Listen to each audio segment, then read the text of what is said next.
Hey guys, and welcome back to the Blue Hour channel. I'm going to go over a gear tour. I also have our stacking box over here, and I'll get into what that is as well. But I figured I'd show the gear that we have and explain the use for them and the benefit of having them and using them with the dogs. So the first thing I'm going to grab are the Rec Specs. These are goggles for the dogs, and they're meant to protect the dogs from UV, debris, sticks, from when they're running through brush. This one doesn't have that many scratches on the front, but you can kind of see a little bit of just a little bit. They come very handy for when I'm running the dogs, especially when I'm doing bike touring, because I do that on the side of the road. And when cars are driving by, they sometimes kick up stones. And these, while they aren't cheap, are a lot cheaper than a eye injury, and it's a lot nicer than having to deal with recovery for that as well. So that's the Rec Specs. I also have dog booties. These are HC Pet. They got them off of Amazon. I don't usually have the dogs wearing these too often, but when I do have them on them, it's if the roads are really salty or if the terrain is kind of rocky and haven't been running for a very long time, because dogs' paw prints, especially the Siberian Husky breed, their paw prints will get kind of like similar to when you're like lifting weights, you get calluses on your hands, they become tougher. That's what happens with dog paws as well. So if it's early in the season, they haven't been running for a couple weeks to a month, I will have boots for them in case that the terrain is a little too rough on their paws to help protect their paws. And then I'll go into the walking harness. Don't mind the cat. We do have cats as well. This is a harness I got from Tractor Supply. It's just a walking harness. I do not let the dogs pull on these. It is not safe for dogs to pull on these harnesses. They know the difference between all the different harnesses that they have. This is meant for walking. They know if I have this, they're going to go for a walk or a hike. Then the next harness is the recreational harness, and this is from Nordkin Outfitters. There's other outfitters that are that make harnesses like this. This one's the recreational harness, and Harley's, this is Harley's, has a little light. It helps us to see at night because she is our lead dog. I do want to get an X-back harnesses. It has an X on the back, and it provides a little bit more support for the dogs, especially if they're doing a heavier load. I got these because they were cheaper, and since I'm getting new to the sport and the dog's new to the sport, I didn't want to spend a ton of money on something that they might not love. Glad that they do love it, but I do want to upgrade to better harnesses, but that is the recreational harness. And if you are getting into it, like starting out, and you're not sure if your dogs would take to it, I would recommend the recreational harness as long as you're not doing something too crazy, like obviously the dog sled is something that probably needs an X-back, but like bike touring, this is perfectly fine for that. Then I will get into the draft cart harness. So I do have draft carts as well for the dogs. The draft carts are similar to horse-drawn carriages, except for they are dog-sized. Although I don't have any that I can ride on. I have ones that I made. They're out of PVC with a milk crate as the cart, and they're meant for carrying weight and loads. Although my cart's max capacity is like around 50 pounds. So we just kind of go to like the local store and the dogs bring home the groceries. But this is the draft harness. So this part in the back here goes around the dog. The little triangle that you see forming here, or the diamond, that is the part that goes back to the bottom of the harness. And here is where the bars of the draft cart connect to. So that is that. And it's also from Nordkin as well. I'm not sure if there is any other websites that make harnesses, if they make this specific harness, but this is a C-wash cart harness. Then we'll get into the flat collar. This is a Biothane double padded collar. I custom ordered this from a small business, but there is a lot of businesses that make these. I like these flat collars. I have like this little ring here. This is Harley's. I'm just trying to be careful not to show any personal information, but I like this here, and then this here is the clip for the harness, the leashes, and I do actually use neckties, and I'll get into what neckties are on their flat collars as well. Then we'll move on to the slip lead. I do have slip leads for the dogs. This slips around their neck and then kind of cinches, but I have a stopper on them to ensure that they don't go too tight. I got this off of Amazon. This is Bonsai's. All my dogs, if you're going to realize, they are color-coded. Bonsai is green, Harley is pink, Zeke is orange, and then Loki's is black. So that is the slip lead. I find this pretty useful for if I need to take dogs out of crates, put dogs in crates, back and forth into crates. Because when I'm running the dogs and I'm not home, running the dogs like I'm somewhere else, it's a lot easier to just slip this on them if they don't have their collar on at the moment. And sometimes they don't have their collars on. So, I mean, even right now they don't have their collars on. I mean, Exhibit A. Then, of course, this is just your regular clasp 6-foot leash harness, leash that clips to their harnesses, collars. Very typical tool. Then this leash is a dual bungee leash. I actually use this for bike touring. I connect this to the bike, and it provides a little bit more of a resistance for when they're starting to pull, so it's not a direct impact onto them, and plus it's also not jerking the bike too much.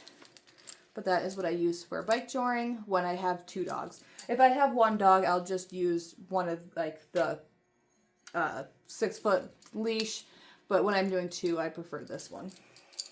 Can we not be all over stuff, please? All right. Now we will move on to the snub line. This is a snub line. I will show that up close. So this is what a snub line looks like. This little part here will flip open, and then this will release when this gets pulled back. So I pull on this, and how I have this hooked, I have it on here at the moment. If we can see, like, it's taut. When you're running the dogs, this goes around the sled or whatever apparatus that you are running them on, and this prevents them from being able to move the sled or dry land car. I don't have one of those, but I would show you if I did. I want to get one eventually. But this makes it so that when you're at the start and your dogs are pulling, because they do want to go, they want to go there, and you're the one saying, no, we're not going yet. This helps to keep them from pulling the cart forward. But I will show you how that releases. So when you're putting pressure, you just pull this back, and that just popped, and that pulls through your sled, and you are released from the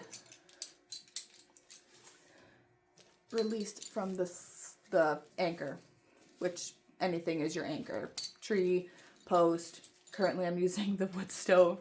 Then I will get into the gang line. So I have a climbing grade locking carabiner. This one doesn't screw, but it twists and it locks like that. You can see it's not gonna undo. And then we have the gang line. The gang line main line is this line that has the black and the red. And what is connected to that line is tug lines and neck lines. So this one is a tug line. This is the line that goes on the back of the dog. I'll kind of show that a little bit as well. So on the harness, this will connect to here. This part here connects there. And then the neckline, which is up a little bit further, which is here. It's a shorter tether, and that will connect to the collar of the dog, and that helps them prevent them from kind of wandering off a little bit. Let me unhook that. So that is the gang line. This is a 4-dog gang line, although I only have 3 dogs. One moment. Sorry about that. Bee came inside because he needed to get the eggs because we're selling eggs. The gang line. So this is a 4-dog gang line. I only have 3 dogs, but they're typically in pairs. If I do get another dog, I'll be able to use it. This is the 2 tug lines for the front dogs. This is the neckline that goes to the dog's collars at the front. I just have it here because it's easier management and it doesn't tangle as much. This part hooks to whatever apparatus that you are pulling. So the sled, I also put this on the four-wheeler because I do run the dogs on the four-wheeler. They don't pull it. I just rev it at the speed and keep it at a decent pace for them just to kind of run. But Huskies can pull them. Mine just don't have the drive or the training for that. So they're not going to be pulling that. But it is something to know that if you do have racing Siberians or you're getting into it and you have a four-wheeler to run them on, they can pull it in neutral. So be aware of that. That is the gang line. Next, I will go over this. This is a project I'm making. They're working pack dog titles for dogs, Huskies specifically. And so I'm making a pack for them. So this is going to be Zeke's pack. This goes on the back of them, and this goes on the side. So it's a sewing project I'm working currently on. It'll be right there together. There's going to be a bag on the other side. And the idea for the packing titles is that they hike with weight, and they must carry the they have to start at 25% of their weight at the beginning of the hike and not have any less than 10% at the end of the hike. And they have to hike over at least 10 miles a day. And to get the first title, which is the novice title, they need to walk or hike 40 miles in total. The next is advanced, which is 80 miles in total, and then the last one's 120 miles total, and that is the excellent working pack dog title. So I want to get into that as well, so I am making these. So still need to finish making this pack. I do need the straps that are going to strap around the dog, but hopefully I will have that finished soon, and we'll go on some hikes with the dogs. Next is this. This is my in case of emergency pouches. All the dogs' information is here, their vet information, what if anything happens to me, what needs to be done. It has pictures of them in case that a dog gets loose, because if we're traveling with the dogs and we get into an accident and the dog gets out of the vehicle, every single one of these that is in, every one of these that is in the vehicle means that that dog should be in that vehicle. And if there's a dog missing, that local shelters need to be notified, animal control needs to be notified, vets, anything that needs to be notified in case they see this dog. It has their microchip information as well, and it also says that if something happened to the dog, like if we got into an accident and the dog got hurt, to bring them to the vet, and that we authorize them to take care of our dogs. Some vets won't care for dogs if their owners aren't bringing them in and they're just had an accident. Sometimes they say, oh, we can't authorize it if the owner's not there to authorize it. So that's why I have these, so that if the worst happens, I'm covered. Next is my med kit. Yes, I have a med kit for my dogs, and it is bigger than the med kit for me. But this, I will go into a little bit more depth in another video of everything that I have in here, but I'll just give you a little sneak peek. This is my med kit. It's got everything I could possibly think I would need. Could actually have some more probably, but if an injury happens to the dogs while I'm working them, I have it covered. And I'm not a vet. I'm not going to say that I'm a vet. This is just basic dressing of a wound that if something was to happen, I can quickly patch it up and then, hopefully control bleeding or something that while we're on the way to the vet, because the vet's can obviously take care of any severe injuries, but this is just to help control and dress it on the way there. I am a former EMT, so it's similar to EMS level, not doctor or nurse level. And then I will get into the stacking box. This is the last little bit of thing that I wanted to show off. This is for training a dog to stack. A stack means how they stand so that they can evaluate structure. Again, sorry about that. B came in for a moment. So the stacking box is meant, let me push it back a little bit so you guys can see it.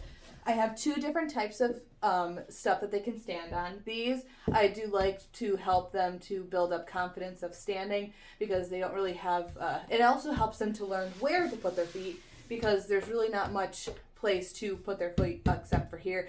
And they have Velcro on the bottom so that they can slide around. So if the dog's standing on these and they're not quite right in the position, I can just slide them while they are standing. And then I have these.